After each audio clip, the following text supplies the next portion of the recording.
क्या आप जब भी बालों में कंघा करते हैं या फिर आईने में हेयर स्टाइल चेक करते हैं आईने के सामने खड़ा होकर तो सोचते हैं कि मैं गंजा हो रहा हूं? अगर ऐसा है तो ऐसा सोचने वाले आप अकेले नहीं हैं। लेकिन यह भी सच है कि बेहतर लुक्स के लिए हेयर ट्रांसप्लांट आज एक बेहतरीन विकल्प के तौर पर उभरा है। हेयर ट्रांसप्लांट एक कॉस्मेटिक प्रोसीजर जरूर है, लेकिन यह प्रोसीजर बहुत सावधानी से और मरीज को बेहोश करके किया जा सकता है। किसी भी दूसरी सर्जरी की तरह इस सर्जरी में भी तमाम सावधानियां बरतने के बावजूद कॉम्प्लिकेशंस होने का खतरा बना रहता है। इसलिए अगर आप भी घने बालों के लिए हेयर ट्रांसप्लांट के बारे में सोच रहे हैं तो आज आपको हमारी ये रिपोर्ट जरूर देखनी चाहिए।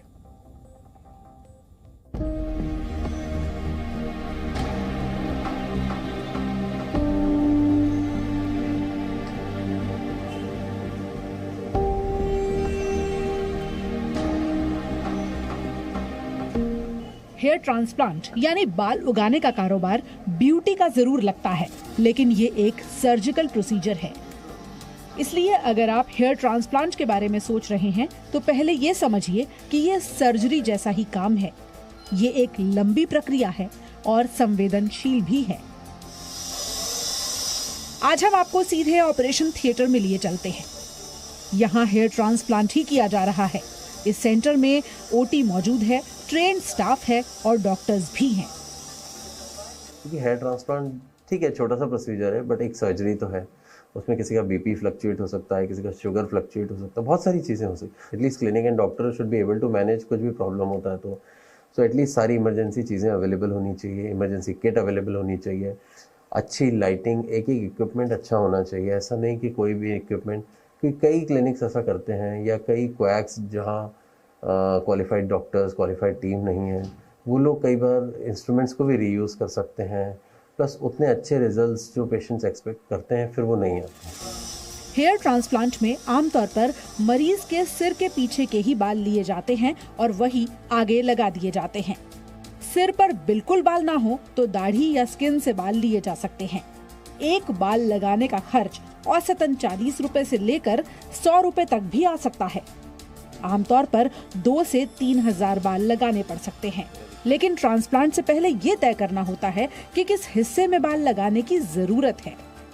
इसी स्टेप से ये डिसाइड होता है कि रिजल्ट्स कैसे आएंगे, कितनी डेंसिटी रहेगी, फ्रंटल हेयरलाइन कैसी होगी, कितनी डेंसिटी आएगी, क्या डायरेक्शन होगा बालों का, क्या एंगल होगा, ये सारी चीज़ें हेयरलाइन में ही डिसाइड होती है। इसी से you can say overall look decide होता है हेयर ट्रांसप्लांट। हेयर ट्रांसप्लांट से पहले हम हमेशा सारा प्रोफाइल कराते हैं। उसमें हम देखते हैं कहीं कोई हार्मोनल कंसिडरेशंस तो नहीं है, कहीं कोई प्रॉब्लम तो नहीं है, कहीं कोई डायबिटीज़ या शुगर लेवल्स फ्लक्चुएशंस तो नहीं है, कभी कभी अनकंट्रोल्ड डायबिटीज़ या ब्लीडिंग डिसऑर्डर्स होते हैं। ऐसे केसेस में हम हेयर ट्रांसप्लांट को पोस्टपोन कर सकते हैं या हम कैंसिल भी कर सकते हैं। ट्रांसप्लांट करवाने के बाद बालों की देखभाल भी जरूरी है। सर्जरी है इसमें, क्योंकि इंजेक्शन लगाते हैं, इसे सुन्न करते हैं, तो उसके बाद में ये ऐसे ही तो नहीं रह जाए क्या, कई सारे सवाल थे। लेकिन जब सर्जरी कराई तो उसका अनुभव बहुत बढ़िया रहा। आपको मैं सही में दिल से बताऊं तो जब दूसरे दिन में आया तो उस दिन तो जब ये सर्जरी कर रहे थे तो मुझे नींद भी आ गया। मैं काफ़ी देर तो मैं आंख बंद करके सोता रहा और ये सर्जरी करते रहे। अभी अपना प्रॉपर मेडिसिन चल रही है और एक आध शैम्पू है, वो शैम्पू ले रहा हूँ और प्लस मल्टीविटामिन्स इन्होंने दिए हुए हैं। मैंने सितंबर में हेयर ट्रांसप्लांट कराया था और उसके बाद से अभी 3 बार मेरे पीआरपी सेशंस हो चुके हैं। सिंस मैंने कराया है अभी जल्दी में ही, तो जल्दी पीआरपी सेशंस लेने होते हैं। 30 मिनट्स का प्रोसीजर है। हाई ब्लड प्रेशर के मरीज को हेयर ट्रांसप्लांट करवाने से पहले डॉक्टर की सलाह लेनी चाहिए। एलर्जी की दवा लेने वाले मरीजों को हेयर ट्रांसप्लांट सावधानी से ही करवाना चाहिए। दरअसल इस सर्जरी के बाद मरीज को जख्म सूखने की कई दवाएं दी जाती हैं। ये दवाएं एलर्जी के मरीज के लिए खतरनाक हो सकती हैं। ऐसे मरीज जिन्हें पेसमेकर लगा है या फिर कोई दूसरा आर्टिफिशियल डिवाइस लगा है, उन्हें भी हेयर ट्रांसप्लांट का रिस्क लेने से बचना चाहिए। इस ऑपरेशन के दौरान दिया जाने वाला एनेस्थीसिया और ग्राफ्टिंग की प्रक्रिया दिल के रोगियों के लिए जानलेवा साबित हो सकती है।